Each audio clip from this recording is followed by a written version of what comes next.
In just 10 days time, I'll be running the Manchester Marathon 2023, and today I want to walk you through my race strategy and how I plan to achieve my goal of running a sub 3 hours 15 minute marathon. I've ran so many miles over the last year, with this really being the focus race. I've just had my best ever training block, so I'm in a great position to attack on race day.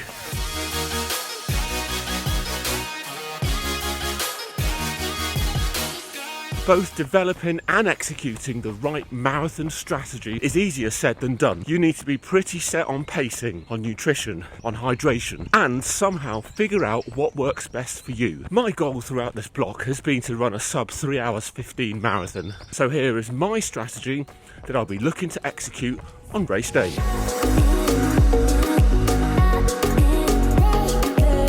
In order to run a sub 3 hours 15 minute marathon, I need to be averaging 4 minute 37 kilometers. In order to go sub 3 hours 10 minutes, I need to be running 4 minute 30 kilometers. And in order to go sub 3 hours 7 minutes, I need to be running 4 minute 25 second kilometers. I've got two reference points or two reference runs that I'm going to use to put this strategy together.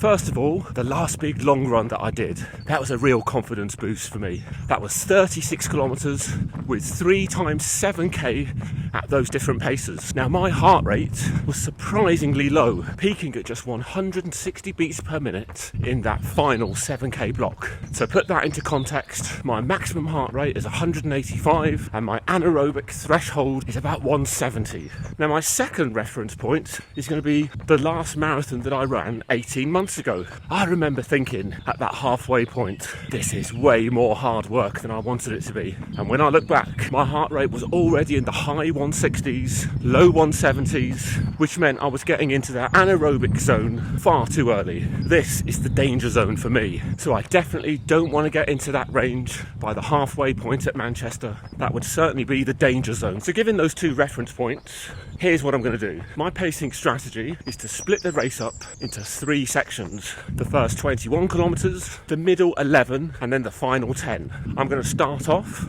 in that first 21 kilometers at 4:35 pace, then gradually increase the pace to 4:30 per kilometer for that middle 11 kilometers, and then finally pick up the pace, see what I've got left, 4:25s or quicker for the last 10 kilometers. If everything comes together on race day, that's conditions, hydrating well, the body's feeling good, I do believe I can get close to a 3 hours and 10 minute marathon. Now, if it's not my day, and for some unexplainable reason it's proven way more difficult than in those long runs, I'd like to think that I could maintain 440 kilometers for the entire marathon, which would still result in a 3 hours 15 marathon. That would still be a great result. And then finally, there is a hill at mile 16 in the Altrincham area. I'm going to absolutely respect it. I'm going to slow down going up it. I'm not going to let the heart rate go anaerobic.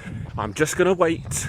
I'm going to continue to be patient all the way until I see that 20-mile marker where I can start to think about pushing on. By thinking through this in quite a bit of detail now, I'm preparing early. I'm working through a few different scenarios, a few different what-ifs, and so I'm giving myself the best chance possible of achieving the goal. Whether I achieve the goal or not, like I said earlier, it's been by far the best training block I've ever had. There's not much more else I could have done different. But I know I've done all the hard work, I've done the prep, all I've got to do is execute on race day. It's the next day. I'm doing the longest run of the week, about 16-17 kilometers. I'm going to do 5 kilometers at the 4:35 pace, 4 kilometers at the 4:30 pace, and then 3 kilometers at 4:25 pace. It's a last chance to practice race day kit. I've put on the brand new Next Percents here, brand new socks, the singlets out. And just because it's the last chance to practice, I'm going to start off right now with a caffeine gel, which is exactly what I'm looking to do on the start line at Manchester. So yeah, let's get going. All right, just started the first 5k, 4:35 kilometer pace. Forgot to say, no floats, so just straight into the next one after this. Way too quick for the first one, 4:17. But what I'm not going to do now is say, I'm 20 seconds ahead, therefore I could do the rest in 4:40s. But all it is a chance to reset and try and do the rest in 4:35s. I need to get used to 4:35 pace. Not 4:40, certainly not 4:17, 4:35s. 4:36, so much better that one. 4:27, still too fast. Dear oh dear, 4:22, finally a 4:38. So that's the 5k up. Let's see if we can do 4:30s for the next 4k. 4:29, so spot on. 4:25, 4:30, 4:29. Now looking for the last 3 kilometres at 4:25 pace. I am going up a slight incline now. 4:31 up that incline, 4:18 and 4:27 for the last. Great, that was 16 kilometres done at a 4:40 average pace. And on the whole, that was really, really good. Fastest split there was 4:17, which is way faster than I wanted to go. And the heart rate peaked at just 161 during that split. So it bodes well that in the region of 4:30 kilometres, it's going to be good for me. But if there's one thing I've learnt from that run, it's that I'm not very good at consistently pacing those marathon pace blocks. So I think what I'm going to do now is slightly alter the strategy to go out with the 3:15 pace group. They'll be running at about 4:37 pace for the first 5 or 10 kilometres and then take it on from there.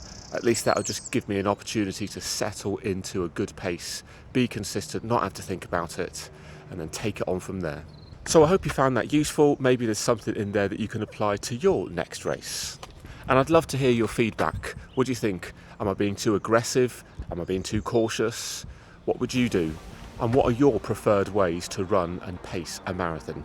And if you got this far, thanks very much for watching, and I will see you in the next one.